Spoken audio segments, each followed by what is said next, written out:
Hello again and welcome to Pearl Magazine.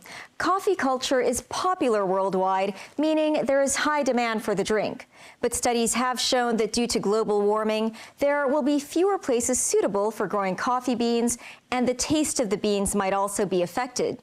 Tonight, Pearl Magazine takes you to Honduras, Central America, to visit their local coffee farms and see how they're coping with the effects of climate change.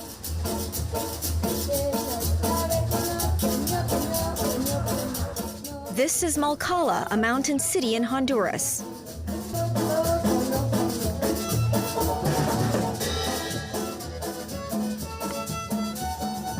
Today, villagers are gathered for a special concert to celebrate the end of this year's coffee harvest season. The owner of the coffee farm, Oscar, has invited a band to perform.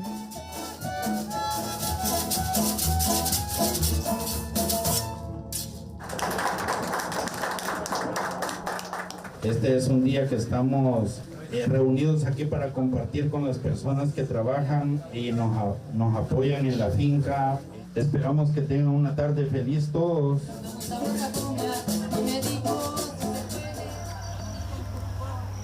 But they're actually not that happy with the harvest.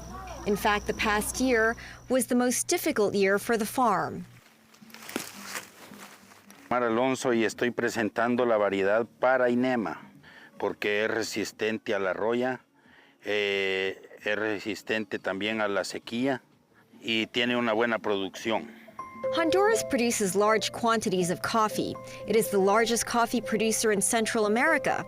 Oscar is a fourth-generation coffee farmer who has been living in this coffee farm since his childhood. It sits at an altitude of 1,500 meters. This place has always been suitable for growing coffee beans, regardless of the temperature difference between day and night or the amount of rainfall. But 2024 has given Oscar problems.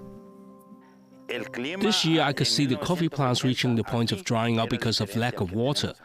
The climate here in 1980 was different than what it is now. We had never seen coffee plants that had problems with huge stress in April. But because it didn't rain, even in May, not a single day. And then we spent June without rain.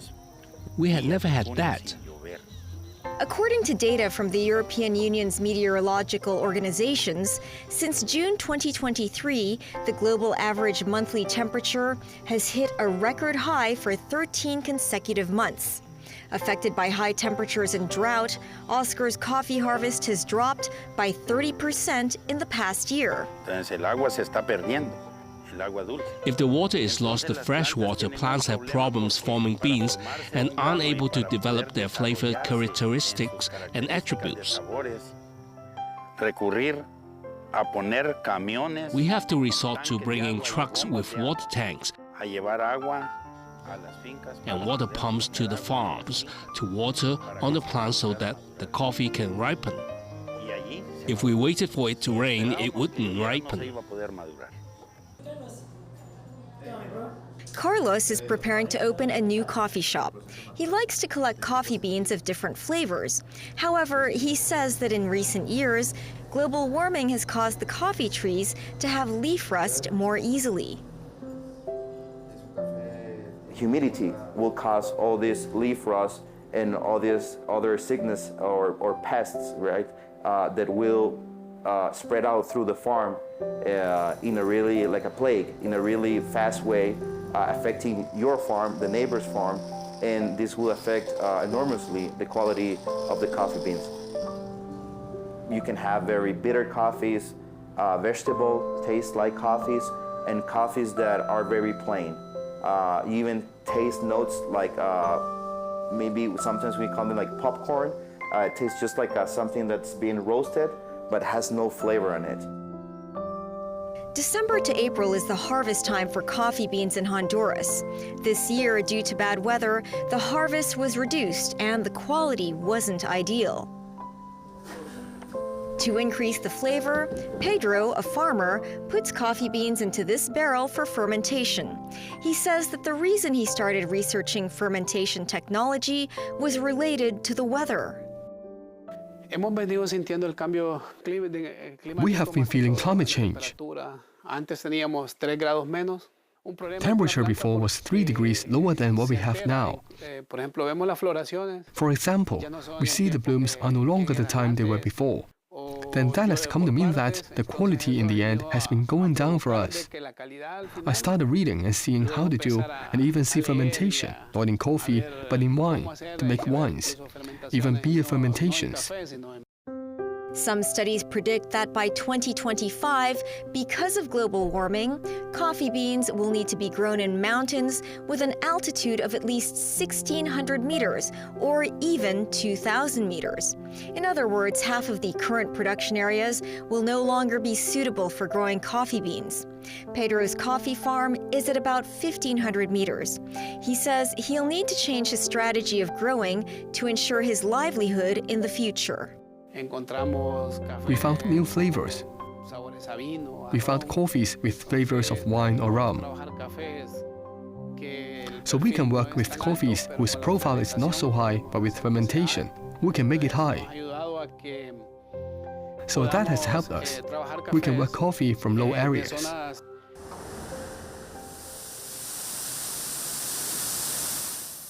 In this factory in Honduras, coffee beans are sorted according to size and color. The last step is weighing and packaging. These bags of coffee are ready to be exported to Germany, Italy, France, Australia, and other countries. Marcos, the person in charge, says that the demand for coffee around the world is growing. We have identified that in the last 5 years there is a market that has increased.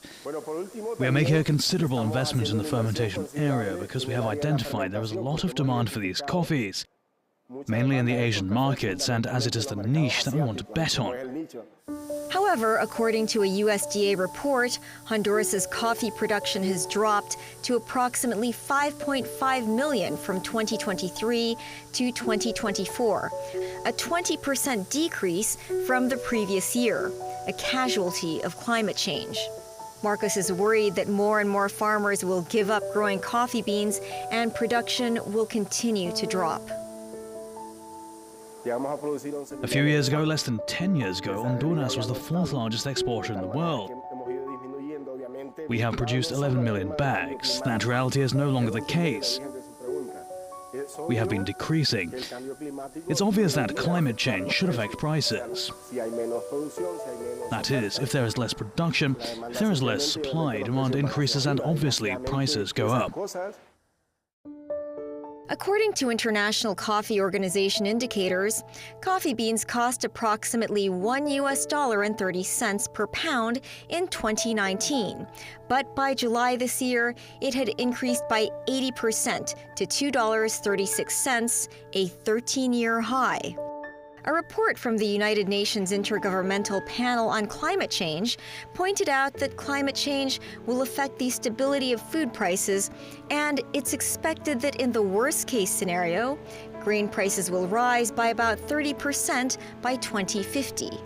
It will affect, for example, the production of some wheat or corn. We Asians eat the most rice. We also need to worry that the production or price of rice will have a big change in the future. It can lead to a food crisis. Hunger will become more and more serious globally. To put it simply, 1 in every 10 people in the world will be hungry by then. Some studies predict that by 2025, the output of major global crops will drop by 20%. However, the United Nations predicts that the global population will increase by about 1 billion during the same period. Lam Chui-ying, the former director of the observatory, cares about climate change and warns that the impact on Hong Kong people won't just be hot weather. Many Hong Kong people feel that climate change and food production are far away from us. We must remember that almost all of our food is shipped in from outside.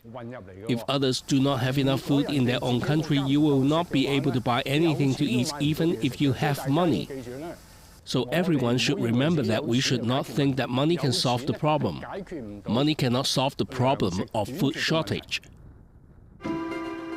The United Nations Intergovernmental Panel on Climate Change warned that the current concentration of carbon dioxide in the atmosphere is the highest in 280 years. Global warming is irreversible. Lam suggests that people can still push it back by changing their living habits. In any case, the current changes are so real, but if the emissions continue to increase, the situation will only get worse, not better. I hope everyone can understand the world with knowledge and realize the reality of our lifestyle, such as buying unnecessary things or using a lot of electricity, can be harmful to the entire Earth. I hope everyone will use a loving attitude to influence themselves, change their lifestyles, and let other people and creatures have a chance to live. After the break, seeking life-saving cancer drugs across the border. Stay with us.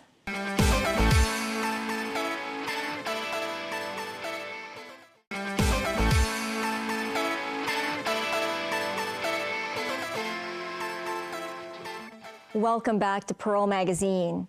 Patients, particularly those with cancer, usually spend huge amounts of money on medicine. With the same drugs available on the mainland at much cheaper prices, patients are traveling up north for treatment. Mainland authorities offer zero tariffs on some imported cancer medications and have set up a centralized medicine procurement mechanism. This is why the drugs are so much cheaper there.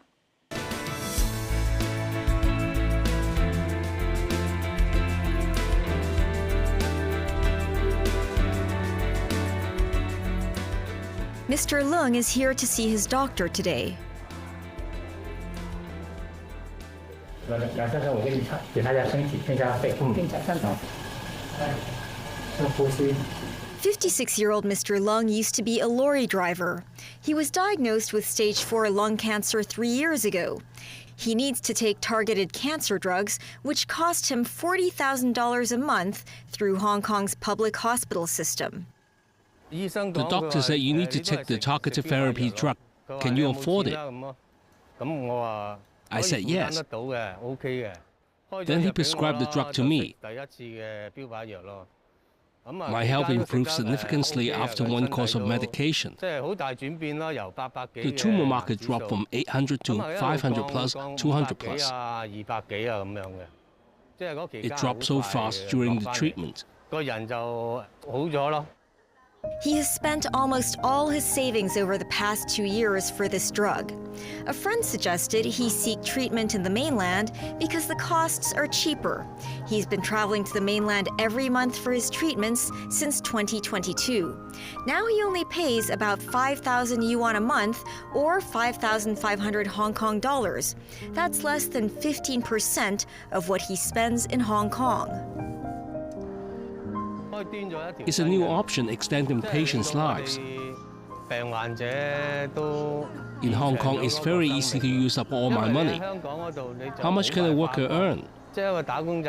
If I continue to pay for the medication here, it would create a huge financial pressure on me.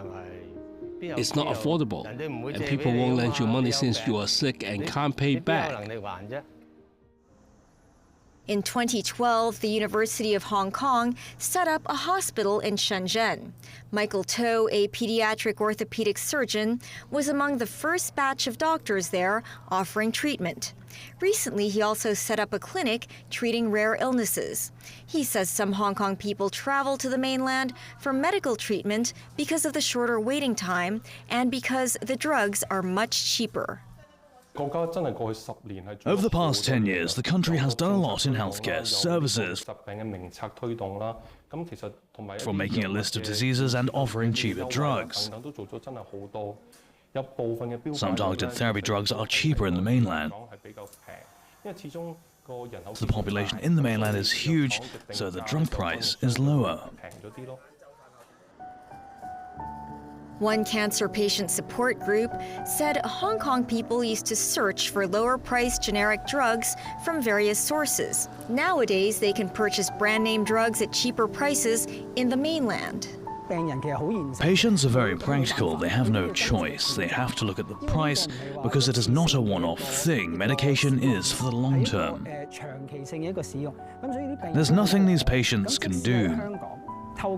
Even with various mechanisms such as the drug price ceiling and safety net, the community care fund, drug prices remain very expensive in Hong Kong. In order to solve the problem of high drug prices and to facilitate those seeking treatment in the mainland, the National Healthcare Security Administration started centralizing drug procurement in 2018. Because medicine expenses are covered under the government's health insurance, pharmaceutical companies are asked to lower drug prices. Alan Ng hopes Hong Kong can be included in this centralized procurement system. Centralized procurement, including for Hong Kong, may be the ultimate solution. What options can be implemented in the near term? For example, the current measure to allow Hong Kong residents to use Hong Kong drugs in designated institutes in the GBA. Based on this measure, we may use some drugs in Hong Kong, so patients don't need to travel a long way to buy drugs in the mainland. In a reply to TVB, the Health Bureau said Hong Kong's medical and drug administration systems are different from that in the mainland.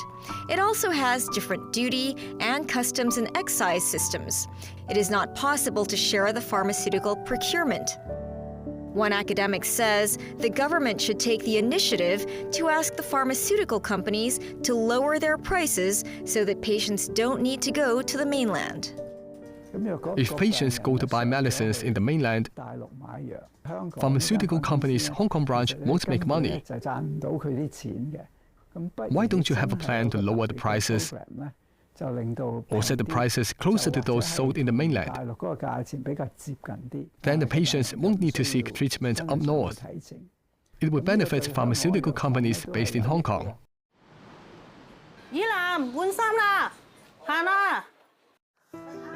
36-year-old Lai Yi Lam is suffering from a rare disease called spinal muscular atrophy. He started feeling sick when he was 2 years old and was diagnosed with the disease when he was 15. There was no cure at the time. 21 years later, the spinal muscular atrophy can be cured with oral medication. With just over 100 such patients in Hong Kong, had there been no subsidy, a patient would have had to pay $200,000 a month for drugs. In the mainland, the medicine is covered by the national insurance. It is estimated that 20,000 to 30,000 patients are suffering from this disease in the mainland. Each patient only needs to pay 10,000 yuan or 11,000 Hong Kong dollars a month on the drug.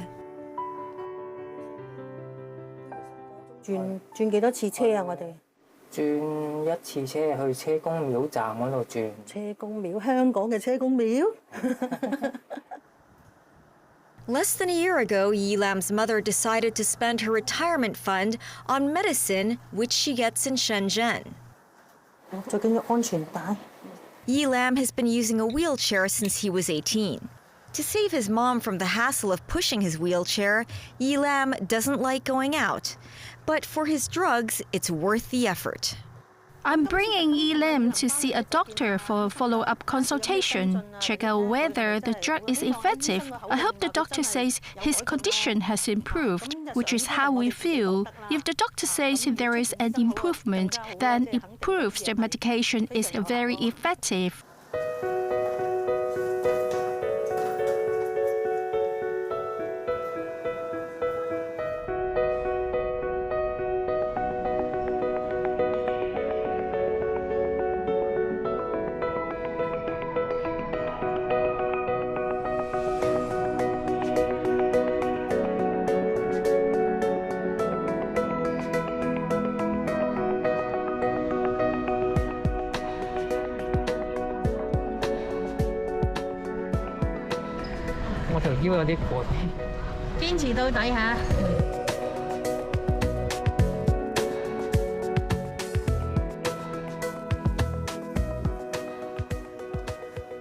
It took almost 2 hours for them to get to the Hong Kong University Shenzhen Hospital to finally see the doctor. 曾主任你好，Yi Lam嚟啦。活動方面怎麼樣啊？肢體活動方面。我自己行就好似係輕鬆咗嘅。輕鬆一點啊。哦。係啦。你現在怎麼自己走的？完全獨立的。暫時而家都要扶住咯。要扶一下啊。係啦。你媽媽扶你。係啦。或者有時自己扶住啲牆邊啊、台啊咁樣。他這個用藥的時間。It is a bit late to take the therapy drug. 當然，這個是這個時代的一個局限性啊。Although his motor function is not very good. After taking half year's medication, I think it's working. There is improvement. The symptoms of muscle weakness and muscle aches are less. And also with his mother's help, he can do some exercises. Going up north to buy medicine for rare diseases and cancer medication has become a viable option for Yi Lam and other cancer patients. I worry that he wouldn't have medication if I use up money. Then what do we do? I really worry his health will deteriorate quickly. So I hope the Hong Kong government doesn't give up on those who are over 25 years old. 都係多謝媽咪啦，一直都係辛苦咁照顧我。I hope you get better and regain your strength. Then you can walk and take care of yourself, because mother will get old one day.